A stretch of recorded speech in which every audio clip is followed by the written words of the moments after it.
Good morning, dear student. Good morning, good morning, good morning. We are talking about oxidative phosphorylation, right?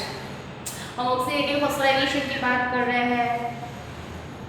Last lecture में हमने बात की, start किया था और बात की कि NaDH2 का ऑक्सीडेशन होगा और NaDH2 get converted to NAD और यहाँ से इलेक्ट्रॉन पास होके देखो इस तरह ऑक्सीजन लग जाए, राइट? जब NaDH2 का ऑक्सीडेशन होता है during that time, when oxidation of NaDH2 takes place during that time, see whatever the electron releases when it passes from this complex one, at that time what happened, 4 hydrogen removes from the mitochondrial matrix, यहाँ से दूर हो जाता है, कहाँ पे जाते हैं, accumulate over here in a intermembrane space. जब इलेक्ट्रॉन कॉम्प्लेक्स 1 के पास जाता है तब 4 हाइड्रोजन यहाँ पे गए, कॉम्प्लेक्स 1 द्वारा आंतरमंडल अवकाश में एकत्रित हो गए. ऐसे इलेक्ट्रॉन कहाँ पे पहुंचते हैं, कॉम्प्लेक्स 3 के पास पहुंचते हैं. तब भी क्या होता है, उस दरमियान 4 हाइड्रोजन यहाँ से यहाँ अंतरपटल अवकाश में आते हैं, यानी कि यहाँ पे दूर होते हैं, यहाँ पे एकत्रित होते हैं. कॉम्प्लेक्स 1 के द्वारा, कॉम्प्लेक्स 3 के द्वारा, अब कॉम्प्लेक्स 4 के द्वारा. तब 2 हाइड्रोजन इस तरफ जाता है जब इलेक्ट्रॉन यहाँ पे पहुंचते हैं. तो 2 हाइड्रोजन तो यूटिलाइज हुए किसमें, ऑक्सीजन ने रिसीव किए वाटर बढ़ाने के लिए. यहाँ से इलेक्ट्रॉन रिसीव करता है, यहाँ से हाइड्रोजन और पानी का अणु बनाया था. हमने देखा था वाटर मॉलिक्यूल सिंथेसाइज और किया. तो कैसे हाइड्रोजन इस तरफ गए और इलेक्ट्रॉन का ट्रांसपोर्टेशन ये हुआ, हमने देखा. तो यही बात हम कर रहे हैं. जब FADH2 की बात की, हमने यहाँ से स्टार्ट किया कॉम्प्लेक्स 2. FADH2 के इलेक्ट्रॉन इस तरह पास किए. Electron from FADH2 passes in this pathway. And during that time से यहाँ से पास होंगे तब 4 हाइड्रोजन और यहाँ से पास होंगे तब 2 हाइड्रोजन. इस 4 और 2 वो नहीं काउंट करेंगे, राइट? और पानी का अणु बनेगा. ये हमने देखा. बट अब आगे देखते हैं, आगे इसकी बात करते हैं. When electron pass, बराबर है, electrons pass from one carrier to another via complex 1 to complex 4. ये एक के बाद एक कैरियर के द्वारा जब पास होते हैं, कहां से कहां तक, from one carrier to from complex 1 to complex 4. एक से लेके यहाँ पे पहुंच गए, बराबर है. ETC इलेक्ट्रॉन ट्रांसपोर्ट चेन बोलो कि सिस्टम बोलो, ETS बोलो तो भी ठीक है. इलेक्ट्रॉन ट्रांसपोर्ट सिस्टम, इलेक्ट्रॉन परिवहन तंत्र हो गया. अगर इलेक्ट्रॉन ट्रांसपोर्ट चेन यानी कि ETC बोलो तो भी इट्स ओके. इलेक्ट्रॉन परिवहन श्रृंखला, राइट? ओके. तो they are coupled, they are means what,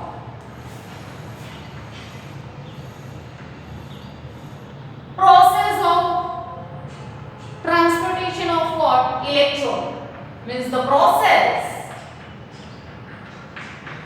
are coupled with, बराबर, coupled to ATP synthase यानी कि complex 4 production of ADP,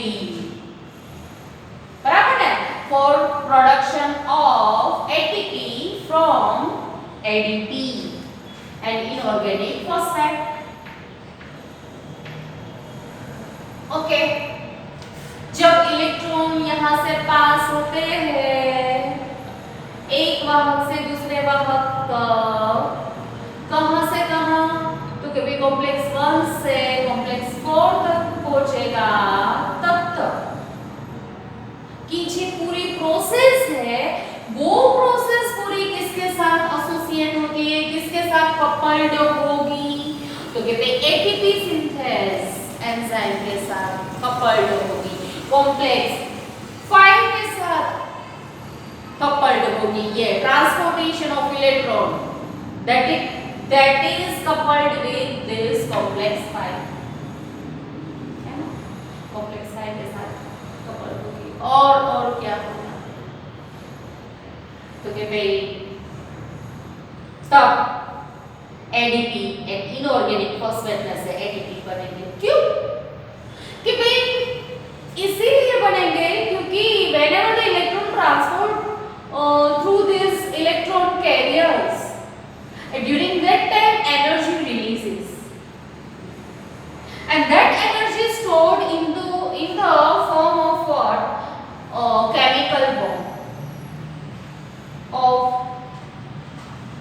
देखो मैं यहाँ पे दिखाती हूँ ADP यानी कि क्या ADP को हम कैसे लिखेंगे ADP को हम AB पहले भी मैंने बताया था और ये दूसरा फॉस्फेट प्लस उसके साथ क्या छोड़ना है हमें ये तीसरा फॉस्फेट छोड़ना है ये ADP था जब ADP बनेंगे तो कैसा है तो कि भाई AMP ये दूसरा फॉस्फेट यानी कि एडिनोसाइन मोनोफॉस्फेट ये दूसरा फॉस्फेट का नाम हो गया ADP तो यहाँ पे ADP और ये फॉस्फेट यहाँ पे जुड़ेगा लिख रही हूँ मैं ये फॉस्फेट आ गया और न्यू बॉन्ड क्रिएट होगा यहाँ पे ये हाई एनर्जी बॉन्ड है और ये मॉलिक्यूल बन गया क्या ADP ये राइट ये ADP था तो जो एनर्जी रिलीज होगी वो कहाँ पे स्टोर होगी ये न्यू बॉन्ड में और ATP बन जाएगा राइट ऐसा है सिर्फ इलेक्ट्रॉन ट्रांसफर होंगे और एनर्जी रिलीज होगी वही स्टोर होगी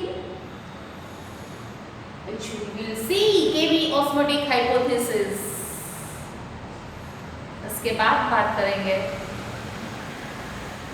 इसमें हम देखेंगे कि जो हाइड्रोजन यहाँ पे एकत्रित हुए हैं वो हाइड्रोजन जो भी इस तरफ मूव होंगे तब भी लार्ज अमाउंट में एनर्जी रिलीज होगी जो यहाँ पे ये बॉन्ड में बराबर स्टोर हो जाएगी और ATP बन जाएगा ऐसा है क्लियर तो ये देखो तो वही बात मैंने लिखी है कि इलेक्ट्रॉन ETS દ્વારા એક વાહકથી બીજા વાહક સુધી કોમ્પ્લેક્સ 1 થી કોમ્પ્લેક્સ 4 સુધી પસાર થાય ત્યારે ATP સિન્થેટેઝ એન્ઝાઇમ સાથે ઇલેક્ટ્રોનનું વહનની પ્રક્રિયા ઇલેક્ટ્રોન એની સાથે સંકળાયેલું કેમ કેવું મારે ઇલેક્ટ્રોનના વહનની પ્રક્રિયા હું અલગ ચોખ્ખી અહીંયા લખું ઇલેક્ટ્રોનના વહનની પ્રક્રિયા જે છે ઈના ઉત્સેચક સાથે એસોસિએટ થાય સંકળાય અને પછી આ ATP બને જેને તમે હમણાં સમજાયું next the number of ATP synthesized that is depends on nature of electron donor कौन सा इलेक्ट्रॉन डोनर है कितने ATP बनेंगे उसका आधार किसके ऊपर है कि इलेक्ट्रॉन डोनर कौन है राइट ओके तो कि भाई if NADH2 है देखो if oxidation of one NADH plus H occurs at that time 3 ATP synthesized 3 ATP बनेंगे एक NADH2 का ऑक्सीडेशन होगा तब कैसे होगा that we will discuss in chemiosmotic hypothesis but I am telling you that कि ये बात अपन में रखिए कि आप सोचिए कि भाई ये हाइड्रोजन 4 यहाँ से 4 और यहाँ से 2 4 ये तो कितना है 10 हाइड्रोजन हुए जब ये 10 हाइड्रोजन इस तरफ जाएंगे तो कोई साइंटिस्ट ने ऐसा एक्सप्लेन किया है कि भाई 3 हाइड्रोजन जाएंगे तो एक ATP बनेगा तो यहाँ पे 10 हाइड्रोजन रहेगा तो कितना 3 से ज्यादा थोड़ा है ना यानी कि 3 कह सकते हैं अगर आप कोई थियरी ऐसा बोलते हैं कि 4 हाइड्रोजन जाएंगे तब एक ATP तो देखो ये 4 2 ATP के लिए हो गए जब 4 हाइड्रोजन इस तरफ जाएंगे तो एक ATP ये दूसरे 4 जाएंगे तो दूसरी और ये 2 हाइड्रोजन भी जाएंगे तो फिर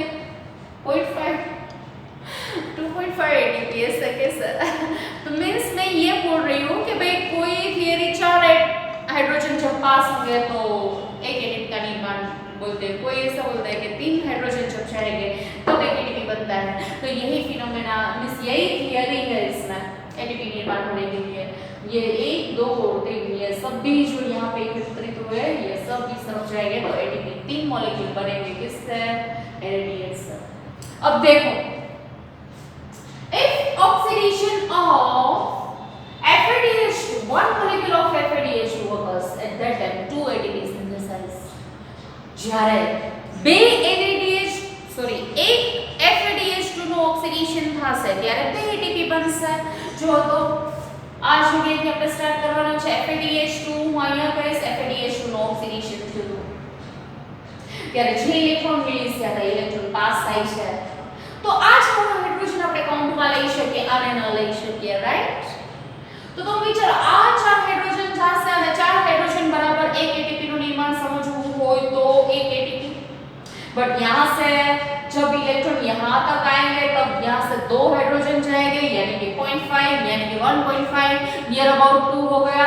अगर आप बात करें कि कोई अब वो थियरी लगाए कि 3 हाइड्रोजन पास होंगे तो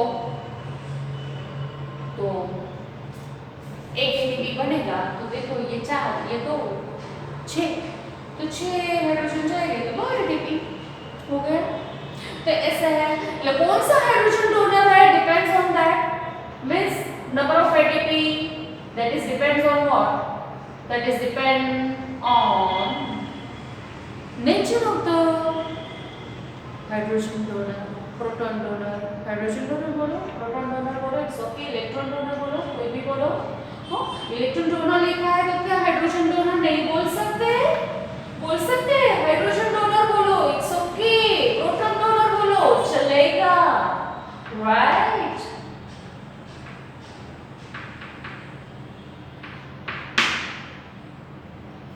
चलो देखते हैं आगे समझ में आ रहा है ना जी सब कुछ क्लियर हो रहा है ना पूछना योगी आप लोग को क्लियर हो रहा है ना चैप्टर बहुत ही मस्त है कुछ और डाउट तो पूछ लेना राइट। चलो आगे सभी को बोलती हूँ जिससे भी नाम याद आवे बोल दिए मैंने। चलो आगे ओके अब देखते हैं आगे although now role of what oxygen का हमने बात की कि ऑक्सीजन का रोल क्या है एरोबिक रेस्पिरेशन में। कहीं भी ऑक्सीजन तो आया नहीं ग्लाइकोलिसिस में ऑक्सीजन नहीं आया डायरेक्टली उस पर प्रेजेंस ही नहीं है। क्रेब्स साइकिल में प्रेजेंस है उसकी बट डायरेक्टली पार्टिसिपेट नहीं होता है राइट। कहीं भी मैंने पहले भी बोला था कि क्रेब्स चक्र में ऑक्सीजन का रोल अभी हमने देखा नहीं डायरेक्टली कोई मैंने कहीं पे लिखा था नहीं ऑक्सीडेशन होता था उसकी प्रेजेंस है बट डायरेक्टली पार्टिसिपेट नहीं किया था। यहाँ पे हम देखेंगे रोल ऑफ ऑक्सीजन अब उसकी बात करते हैं। यहाँ से आप कह सकते हैं रोल ऑफ ऑक्सीजन ऐसा पॉइंट अगर पूछा जाए थियरी में तो आप कह सकते हैं यहाँ से role of oxygen in aerobic respiration right. Okay तो झड़क सेशन में ऑक्सीजन का रोल क्या है वही यहाँ से स्टार्ट होगा।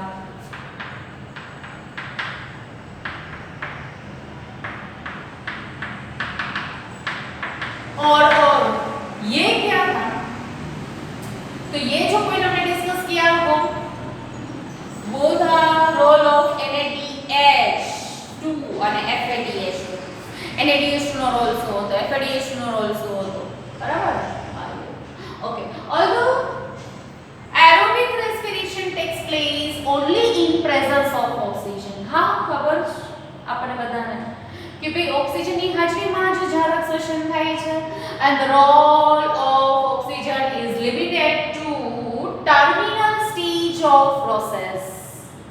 ઓક્સિજનની ભૂમિકા આખી પ્રક્રિયામાં અંતમાં જ લિમિટેડ છે આ અંતમાં અંતિમ ચરણ પૂરતીની લિમિટેડ છે હે ને ઓક્સિજનની ભૂમિકા છે ખાલી અંતિમ ચરણમાં તમે જો ને તમે અહીંયા લાસ્ટમાં જ ઓક્સિજન આવ્યા બીજે ક્યાંય ઓક્સિજન છે નહીં right.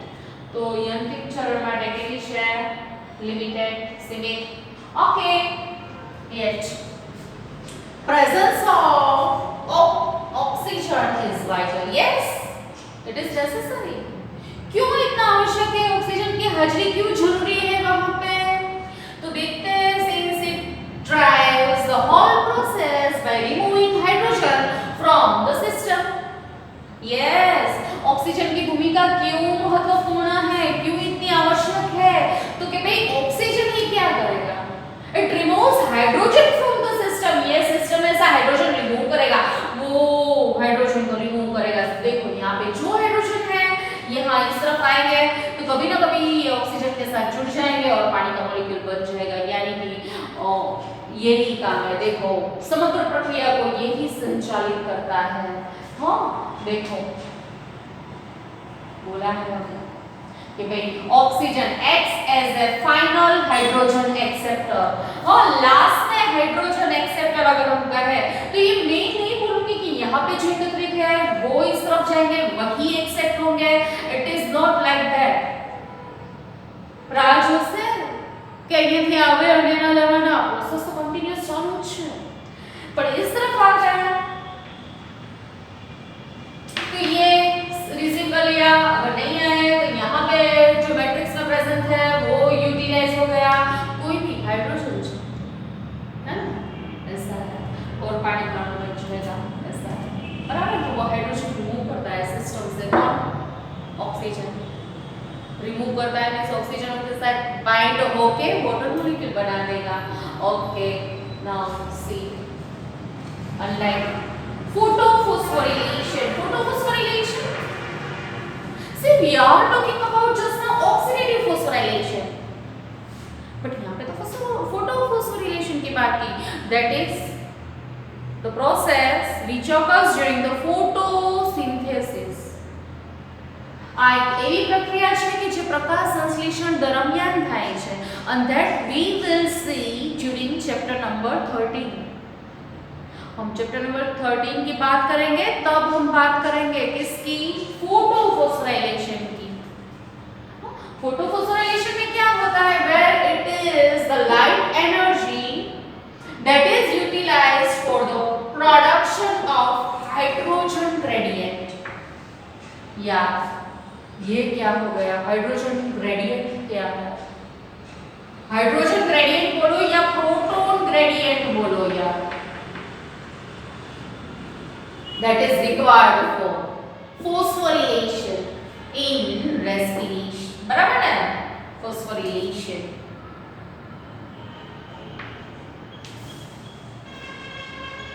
that is required for phosphorylation, yes phosphorylation के लिए जरूरी है प्रोटॉन ग्रेडियंट। देखिए प्रकाश संश्लेषण मैंने बोला ना ये कि फोटोफॉस्फोराइलेशन कब होता है, फोटोसिंथेसिस के दरमियान। और फोटोफॉस्फोरीकरण क्या है, प्रकाश संश्लेषण दरमियान, और ई फोटोसिंथेसिस दरमियान શું થાય, લાઇટ એનર્જી યુટિલાઇઝ થાય। પ્રકાશ સંશ્લેષણ દરમિયાન પ્રકાશ ઊર્જાનો ઉપયોગ થાય, શેના માટે, તો કે ભાઈ પ્રોટોન ગ્રેડિયન્ટ बनवा માટે, પ્રોડક્શન ઓફ પ્રોટોન ગ્રેડિયન્ટ यानी कि પ્રોટોન ઢોળાવના નિર્માણ માટે। અને પ્રોટોન ઢોળાવ શેના માટે જરૂરી છે, why it is necessary for, see it is required for what, ફોસ્ફોરીકરણ, ફોસ્ફોરાઇલેશન, એ ફોસ્ફોરીકરણ માટે જરૂરી છે। પ્રોટોન ગ્રેડિયેશન શેના માટે જરૂરી છે, ફોસ્ફોરીકરણ માટે જરૂરી છે। ક્લિયર થાય છે તમને આવો? તો હવે જો તો હું તમને एक्चुअली प्रकाश संश्लेषण यानी कि photosynthesis occurs in the green colour का चॉक मुझे चाहिए, ओके क्लोरोप्लास्ट। मैं क्लोरोप्लास्ट ड्रॉ करूंगी, यहाँ पे देखो ये क्लोरोप्लास्ट है, क्लोरोप्लास्ट में ये थाइलेकोइड है। लाइट की प्रेजेंस में क्या होगा, बोला ना प्रकाश की हाजिरी में होगा, तो लाइट की प्रेजेंस में यहाँ पे पानी का मॉलिक्यूल का विघटन होता है, splitting of water molecule occurs in the presence of light, और बिकॉज ऑफ दैट यहाँ पे हाइड्रोजन एकत्रित होते हैं, accumulation of hydrogen occurs over here। तो अब यहाँ पे हाइड्रोजन एकत्रित हुआ, मैंने बोला हाइड्रोजन यानी कि प्रोटॉन एकत्रित हुए, कहाँ पे, एक्यूमुलेशन ऑफ हाइड्रोजन यानी कि प्रोटॉन occurs over here। यहाँ पे हाइड्रोजन कम है, अंदर हाइड्रोजन ज्यादा है, तो ये ज्यादा से कम तरफ क्या क्रिएट हुआ, ग्रेडिएशन, प्रोटॉन ग्रेडिएशन।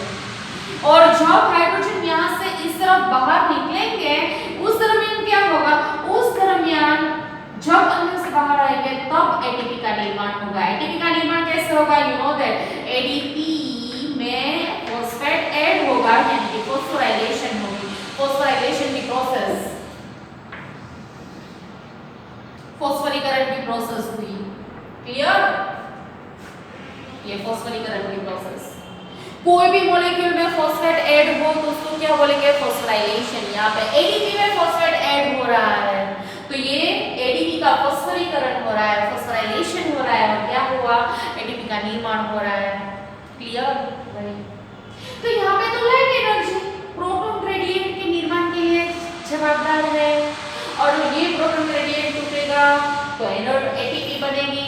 तो यहाँ पे रेस्पिरेशन में क्या होता है आप देखिए, देखो बोला है आपको कि in respiration it is the energy of oxidation reduction, energy of oxidation reduction utilized for same process यानी कि प्रोटॉन ग्रेडिएशन क्रिएट કરવા માટે સેના માટે ક્રિએટ થવું જરૂરી છે, એટીપી ના નિર્માણ માટે। ઓકે ઓકે, તો કે ભાઈ શ્વસન દરમિયાન શું થશે, આપણને એ જ કીધું છે કે ભાઈ શ્વસનની ક્રિયામાં આ જ પ્રક્રિયા એટલે પ્રોટોન ગ્રેડિએશનના ક્રિએશન માટે અને એ શેના માટે જરૂરી છે, તો એટીપીના નિર્માણ માટે, અને that we will discuss in next lecture, chemiosmotic hypothesis, right? तो આ જ પ્રક્રિયા માટે ઓક્સિડેશન રિડક્શન ની ઊર્જાનો ઉપયોગ થાય છે અને માટે જ the whole process is called what, oxidative phosphorylation, કારણ કે ઓક્સિડેશન રિડક્શન વાળી ઊર્જાનો ઉપયોગ થાય છે। પ્રકાશ સંશ્લેષણમાં ફોટોસિન્થેસિસમાં કઈ light energy utilized for this, so photophosphorylation light की प्रेजेंस में फॉस्फोराइलेशन हुआ था, बट यहाँ पे रेस्पिरेशन में ऑक्सीडेशन रिडक्शन वाली प्रोसेस देखिए आप, NADH के जब इलेक्ट्रॉन पास होंगे तो यहाँ से हाइड्रोजन यहाँ पे एकत्रित हुए, हाइड्रोजन यहाँ पे एकत्रित हुए, देखो यहाँ से ये हाइड्रोजन, यहाँ से हाइड्रोजन, ये हाइड्रोजन यहाँ पे आए, मींस यहाँ पे हाइड्रोजन एक्यूमुलेट हो रहा है, प्रोटॉन यहाँ पे बढ़ रहे हैं, यहाँ से यहाँ आ रहे हैं, यानी कि यहाँ मैं लिखूं, मैं इस तरफ यहाँ पे जगह, चलो मैं यहाँ पे लिख देती हूँ, यहाँ पे प्रोटॉन कम है, हाइड्रोजन कम है, क्या हुआ, इस तरफ ज्यादा हाइड्रोजन, इस तरफ कम हाइड्रोजन, ज्यादा से कम, हायर टू लोअर, क्या हुआ, gradation, gradation always higher to lower concentration की तरफ होता है। Over here more number of hydrogens are present, more number of protons are present, here less number of hydrogen, less number of proton, we can say higher to lower, यहाँ से intermembrane space से matrix की तरफ proton gradation create हुआ। जब ये proton gradation टूटेगा, थोड़ा ऑलवेज टूटने के लिए है, ग्रेडिएशन ऑलवेज ब्रेक होगा, तो अब देखो यहाँ से जब हाइड्रोजन आएंगे तो ये डिफरेंस क्या होगा, कम होगा, बट जब हाइड्रोजन आएंगे तब भी एटीपी का निर्माण होगा, है ना। तो वही ऊर्जा और जो हाइड्रोजन આવશે ત્યારે ને સાથે જ્યારે ઇલેક્ટ્રોન પાસ થાય છે ત્યારે ઓક્સિડેશન રિડક્શન ની પ્રોસેસ થાય, જો શ્વસનની ક્રિયામાં NADH નું ઓક્સિડેશન થયું, કારણ કે હાઇડ્રોજન ઇલેક્ટ્રોન રિલીઝ કર્યા, પણ FMN એને સ્વીકારે છે, this electron received by FMN, it means FMN का रिडक्शन हुआ।